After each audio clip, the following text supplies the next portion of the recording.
Olá, bem-vindos ao Cinemarden. O programa desta semana é bem especial.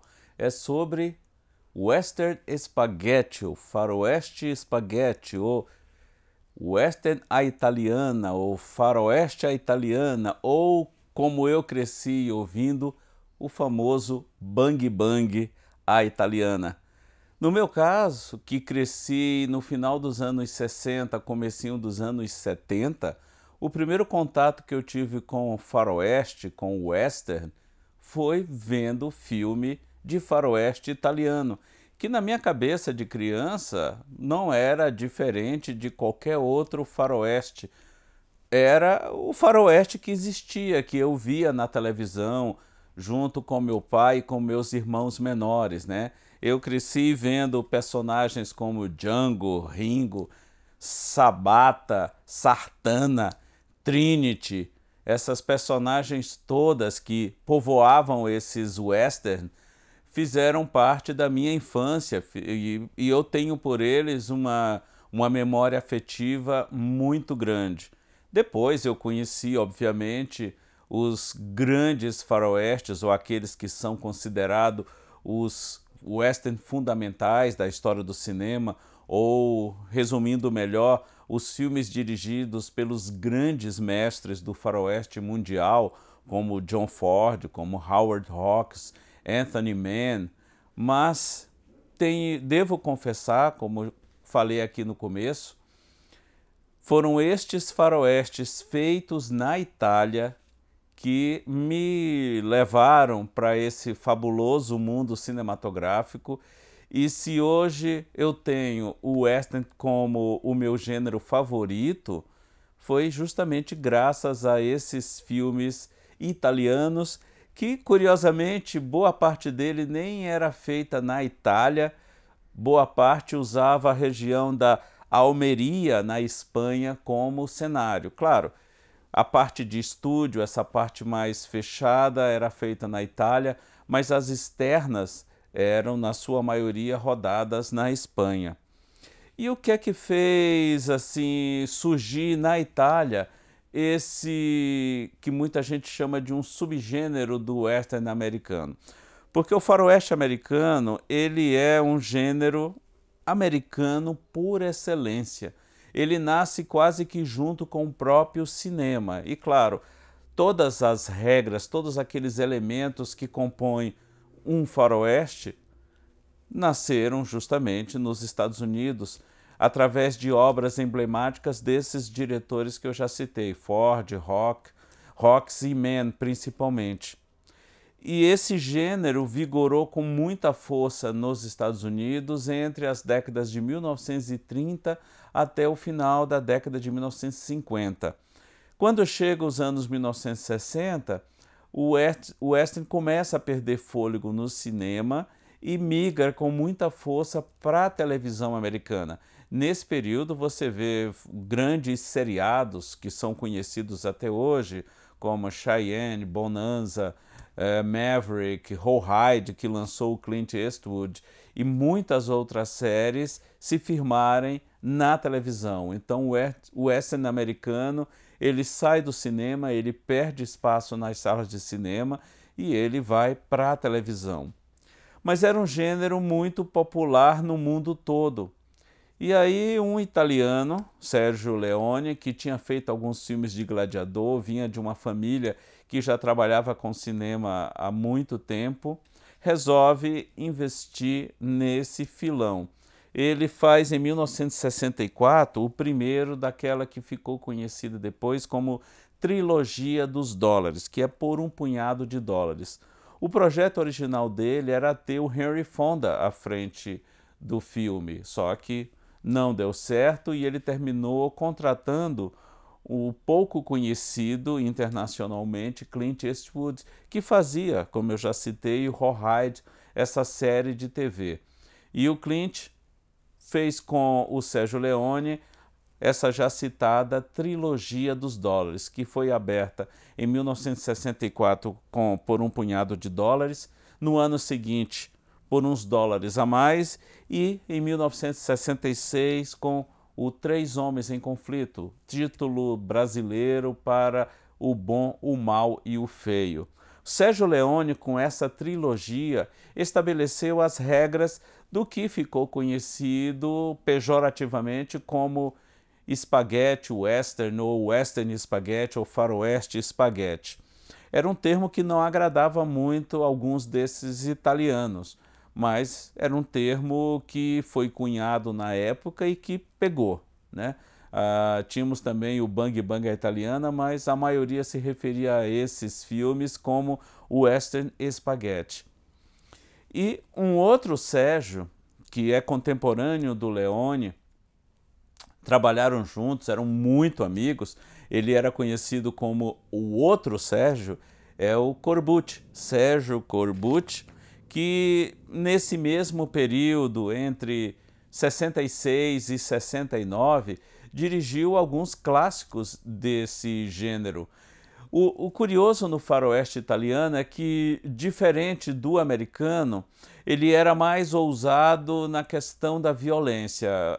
Eles eram bem mais violentos, tinham muito mais tiroteios do que os faroestes americanos.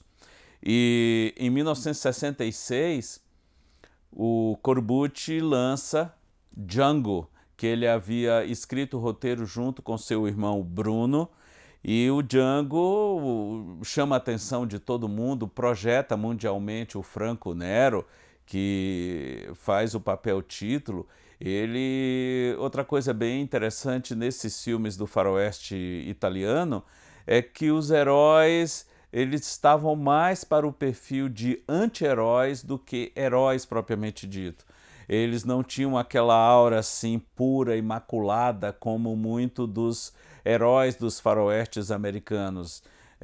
Pode até se dizer que é como se eles tivessem se apropriado daquela última fase do faroeste americano, com personagens mais complexas, com certos traumas, e tivessem lapidado isso melhor em seus filmes. E você vê isso bem no Django do Franco Nero, né? Que chamou a atenção não só pelo seu estilo meio caladão, rápido no gatilho, mas principalmente pelos seus penetrantes olhos azuis. E é uma grande influência de cineastas no mundo todo. Em particular no cinema americano, o cinema do Corbucci influenciou muito o Quentin Tarantino, tanto quanto o do Sérgio Leone. Mas você percebe a influência do Corbucci muito mais forte na filmografia do Quentin Tarantino do que o Sérgio Leone. Inclusive em dois filmes, nos dois westerns que o Tarantino dirigiu. Django Livre, que claro, já se apropria do próprio Django na sua história. Tem uma cena até muito legal, certa altura do filme, em que o Django do Tarantino, que é vivido pelo Jamie Foxx, encontra num balcão de um bar o Franco Nero, o Django original. E os dois conversam sobre a questão do D mudo no nome, né? Django, né? Por que que tem aquele D ali no nome? Claro, foi uma grande homenagem que o Tarantino fez a um dos seus heróis favoritos, a um dos seus cineastas favoritos, e gerou uma sequência muito legal. E um outro filme muito marcante do Corbucci na carreira do Quentin Tarantino é o Vingador Silencioso, que o Corbucci dirigiu em 1968, tendo à frente do elenco o francês Jean-Louis Trintignant. É o único faroeste que o Trintignant fez. Trintignant que estava muito mais associado a papéis introspectivos, papéis assim de temática política. Faz aqui um Vingador Silencioso, o Silêncio. O próprio nome remete a um trauma de infância que ele tem, uma situação traumática onde ele sofreu uma ação muito violenta que deixou ele mudo. De certa forma, até contornou um problema do filme, porque ele, francês, sem falar italiano, seguramente teria sido dublado no filme. Mas aqui, já que ele não fala, tudo terminou funcionando muito melhor e reforça aquele mito do herói ou anti-herói de poucas palavras, como A própria personagem do Clint Eastwood na trilogia dos dólares do Sergio Leone, ele fala muito pouco, é aquele famoso estranho sem nome. Aqui, o Vingador Silencioso, ou O Grande Silêncio, que seria a tradução do título original, ele enfrenta um caçador de recompensa extremamente sádico, vivido pelo Klaus Kinski, que é o tigreiro, ou louco, como foi traduzido aqui no Brasil. Esse filme gerou muita polêmica na época de seu lançamento, porque ele inova em muitas coisas, principalmente pelo fato de ter como heroína uma atriz negra que vive um romance com o herói da história. Alguns estudiosos até dizem que teria sido uma das razões de o filme ter sido boicotado nos Estados Unidos. Mas é um filme, como eu já disse, extremamente violento, que tem um final completamente inesperado, não é aquele final que normalmente você esperaria de uma história como essa, e é uma das obras marcantes do cinema faroeste italiano e é uma das duas grandes obras-primas do Sergio Corbucci, claro, junto com Django. Django estabeleceu uma série de paradigmas, né, que serviram de referência a muitos outros trabalhos feitos na sequência. Ele introduz uma série de elementos que se tornaram meio que referência. A forma como o Django é apresentada, como ele aparece em cena, é muito emblemático. É aquele cara que você vê de longe chegando, arrastando um caixão. Imageticamente, é algo muito impactante. Você vê ao longe aquele cara chegando, andando devagar, cabisbaixo, com o chapéu cobrindo os olhos, cobrindo o rosto, e ele vai sendo apresentado aos poucos e você percebe que ele está carregando alguma coisa que você não consegue distinguir direito o que é, que parece que ele tem uma grande corda amarrada ao corpo e ele puxa alguma coisa. E aí, gradativamente, ele vai sendo apresentado, ele vai sendo mostrado mais e mais, e você vê que ele está carregando um grande caixão. E você não sabe o que tem dentro daquele caixão. Pode ser um monte de coisa, pode ser até um corpo morto dentro. Mas tudo isso faz parte da aura de mistério que envolve ele, as razões dele estar fazendo aquilo e a forma como tudo isso é apresentado é imageticamente muito forte.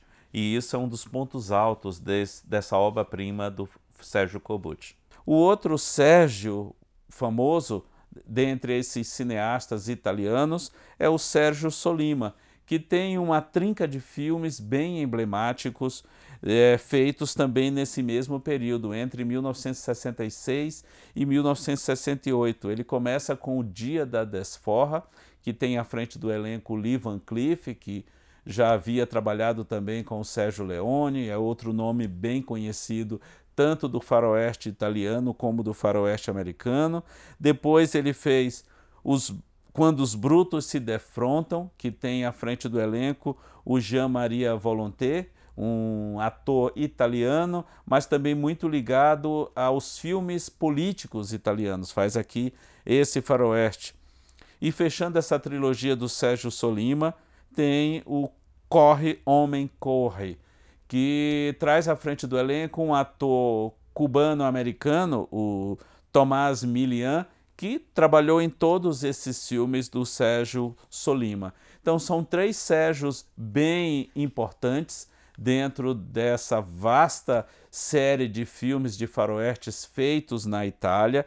O Sergio Leone, que é o desbravador, o chamado grande mestre, um cineasta que, além dessa famosa trilogia dos dólares, trilogia que estabeleceu esse gênero no mundo todo, bastante popular e que projetou mundialmente Clint Eastwood, ele dirigiu também uma das obras-primas do faroeste como um todo, não apenas do faroeste italiano, mas do gênero faroeste no nível muito mais amplo, que é o Era Uma Vez no Oeste, de 1968.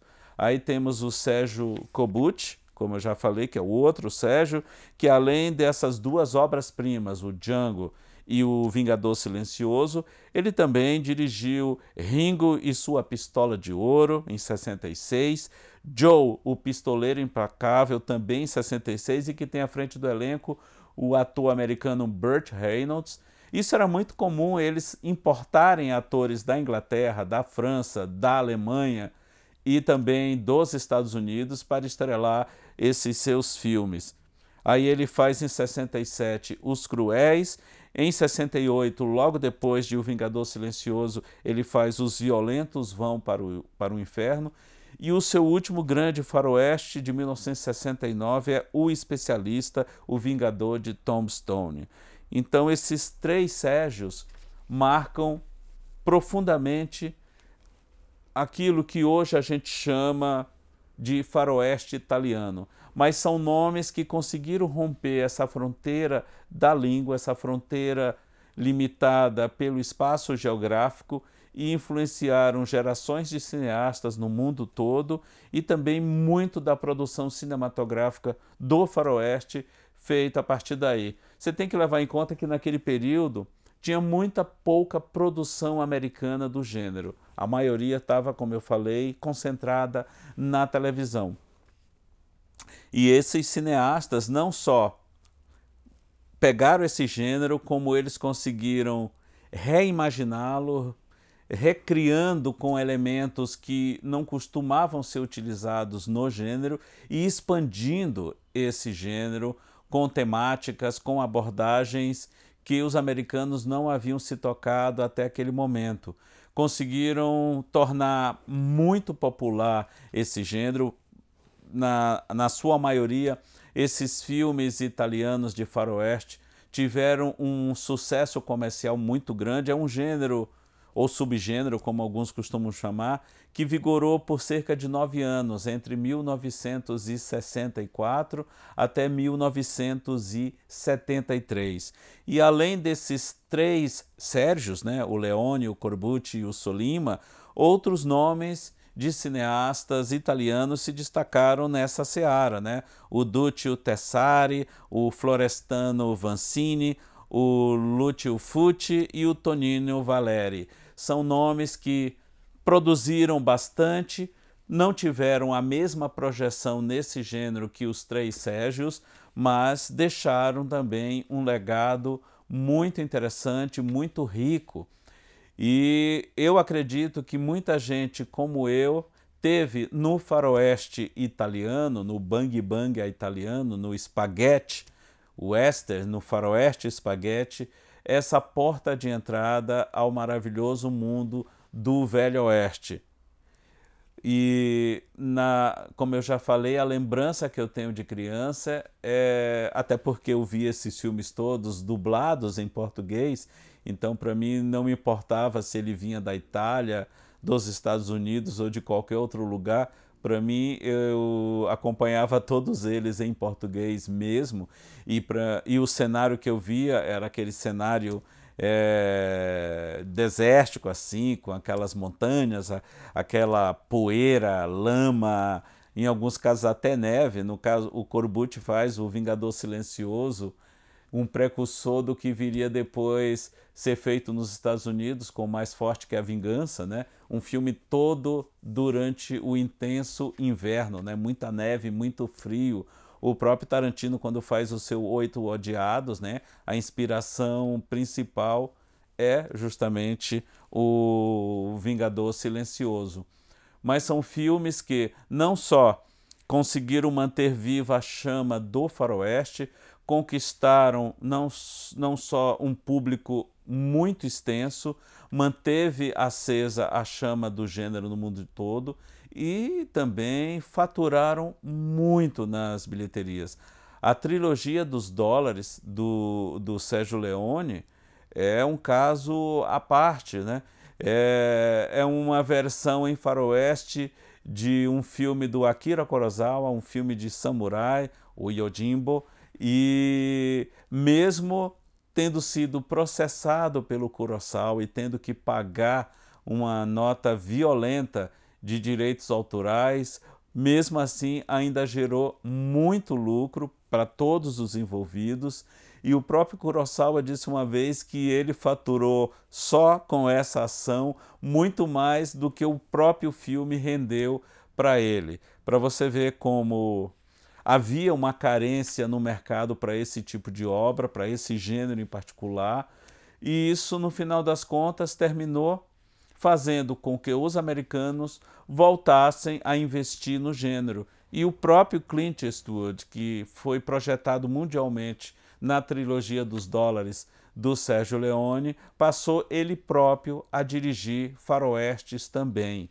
junto com outros cineastas, a partir do finalzinho da década de 1960 e ao longo das décadas seguintes, culminando com a obra-prima do Clint Eastwood, Os Imperdoáveis, de 1992, que ganhou o Oscar de melhor filme no ano seguinte, de melhor direção, e que ele dedica com todas as honras e com todo o merecimento que isso demanda, né, aos dois grandes mestres da carreira dele como cineasta, que é o Don Siegel e o próprio Sérgio Leone.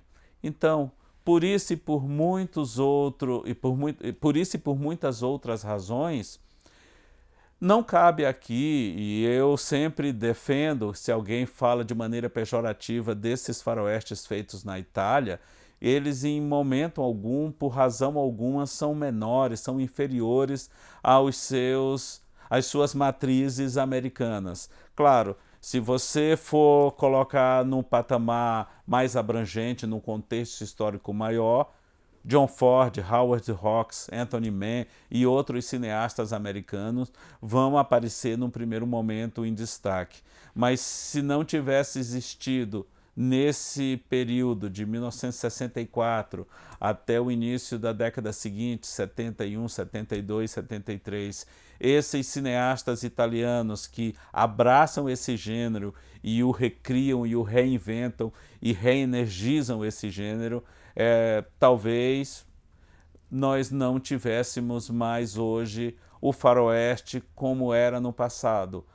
E não temos como não deixar de agradecer a esses magníficos cineastas italianos por terem abraçado com tanto amor, com tanto carinho, esse gênero que é o gênero favorito de muita gente. Então, longa vida ao faroeste italiano e principalmente a esses três Sérgios, Sérgio Leone, Sérgio Corbucci e Sérgio Sollima. E nomes como Django, Ringo, Sartana, Trinity sempre estarão presentes em qualquer antologia de faroeste, seja ele americano, seja ele de onde quer que seja. São nomes que estão no nosso imaginário e estão para sempre em nossas vidas. Até o próximo Cinemarden.